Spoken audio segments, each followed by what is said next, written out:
وہ کوفے میں ایک طرح کا ریشمی اونی کپڑا خز بناتے اور اس کی تجارت کرتے تھے۔ تجارت سنت نبوی ہے، اللہ تعالیٰ نے اس میں بڑی برکت رکھی ہے۔ دنیاوی برکت بھی ہے اور آخرت کی برکت بھی، مگر شرط یہ ہے کہ تجارت امانت و دیانت سے کی جائے، زیادہ سے زیادہ نفع کمانے کے لیے نہیں۔ آج کل کی تجارت میں چوری، سرزوری اور چور بازاری زیادہ ہے اور تجارت کم۔ آج تجارت دھوکہ دھڑی، ملاوٹ، مصنوعی قلت، اجارہ داری، اسمگلنگ کا نام ہے۔ حضرت ابو حنیفہ کی تجارت سنت نبوی کے مطابق تھی۔ حضرت ابو بکر رضی اللہ تعالی عنہ، حضرت عمر رضی اللہ تعالی عنہ، حضرت عثمان رضی اللہ تعالی عنہ تاجر تھے۔ حضرت ابو حنیفہ بھی انہی کی طرح تجارت کرتے تھے۔ اس تجارت میں نہ سودی لین دین تھا، نہ ذخیرہ اندوزی، نہ چور بازاری۔ اصول یہ تھا کہ عیب دار مال کسی گاہک کو پہنچ جاتا تو اسے ڈھونڈ کر اس کی رقم واپس کی جاتی یا دام کم کر دیے جاتے۔ آج گاہک کو لوٹنا، جھوٹی قسمیں کھا کے نقلی مال اصلی کے دام بیچنا اصول تجارت ہے، حالانکہ اسلام سختی کے ساتھ اس سے منع کرتا ہے۔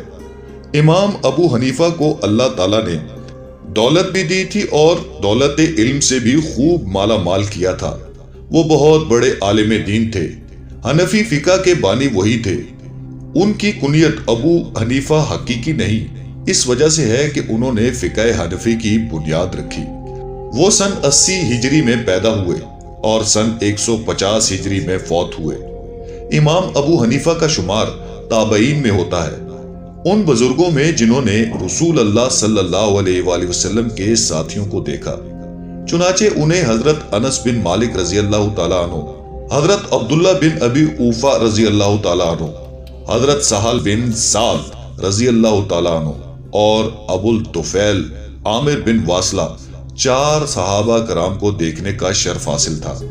دوسری روایت میں ہے کہ انہوں نے 8 صحابہ کو دیکھا۔ وہ بلا کے ذہین، بے انتہا محنتی اور بڑے صاحب و رائے انسان تھے۔ تمام زندگی انہوں نے کبھی درباری مولوی بننا یا کوئی عہدہ قبول کرنا پسند نہ کیا۔ تہذیب التہذیب میں ہے، انہوں نے اپنے اصول تحقیق خود ہی بنائے تھے۔ چنانچہ کہتے تھے، میں کتاب اللہ سے کسی مسئلے کا حل ڈھونڈتا ہوں، اگر وہاں سے کوئی حل نہیں ملتا تو سنت نبوی سے استفادہ کرتا ہوں، اگر سنت نبوی میں کوئی سراغ نہ ملے تو پھر صحابہ کرام میں سے کسی کا قول ڈھونڈتا ہوں، دوسروں کا قول نہیں لیتا۔ جب بات ابن سیرین، شعبی، ابراہیم اور عطا پر آ جائے تو میں بھی اجتہاد کرتا ہوں، کیونکہ یہ بھی مجتہد ہیں۔ یہ سب بزرگ تابعی تھے۔ حضرت ابو حنیفہ کی تحریریں بہت تھیں، اتنی کہ ان کے قلم سے صاف ہوئی روشنائی سے امام محمد نے ایک سقیم تفسیر لکھی۔ جیل گئے بھی تو انہوں نے پڑھنا نہ چھوڑا۔ امام ابو حنیفہ کی درسگاہ کوفے میں سب سے بڑی درسگاہ تھی۔ کئی سو طالب علم ایک وقت میں ان کی درس میں شریک ہوا کرتے تھے۔ کتاب السیاطہ میں لکھا ہے کہ اپنے خداداد علم اور غیر معمولی ذہانت و بصیرت سے انہوں نے بے شمار مسائل کا حل پیش کیا۔ امام ابو حنیفہ نئے مسائل پر اور اپنے افکار و خیالات پر اپنے شاگردوں سے بحث کرتے اور انہیں اپنے خیالات لکھوا دیا کرتے۔ ہارون الرشید کے زمانے میں امام ابو حنیفہ کے فتوے قانون مملکت کی حیثیت سے نافذ تھے۔ اورنگزیب کے زمانے میں جو فتاوی عالمگیری مرتب ہوئی وہ انہی کے فتووں اور ارشادات پر مشتمل ہے۔ سلجوقی حکمران محمود غزنوی، نور الدین زنگی، صلاح الدین ایوبی، مصر کے چرکسی سربراہ، ہندوستان کے مغلیہ حکمران، ترکی کے تمام خلفاء حنفی مسلک ہی کے پیروکار تھے۔ افغانستان، ترکی، برصغیر ہند و پاک میں حنفی فقہ کے ماننے والوں کی بہت عظیم اکثریت ہے۔ ملایا اور انڈونیشیا میں شافی مسلک کے بعد سب سے زیادہ لوگ حنفی مسلک ہی کے پیروکار ہیں۔ دنیائے اسلام میں جتنی بڑی تعداد ان کے مسلک پر چلنے والوں کی ہے، کسی اور مسلک پر چلنے والوں کی نہیں۔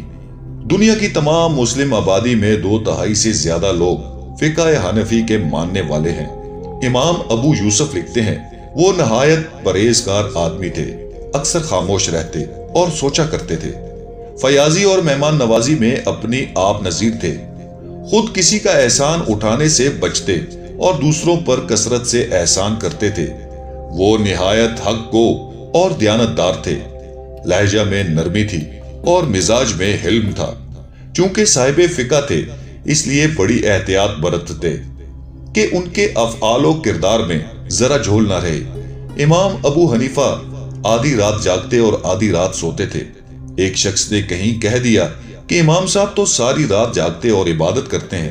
یہ سنا تو ساری رات عبادت میں گزارنے لگے۔ کسی نے پوچھا یہ تبدیلی کیسی؟ تو فرمایا کہ میں نہیں چاہتا کہ جو بات میرے بارے میں مشہور ہو وہ غلط ثابت ہو۔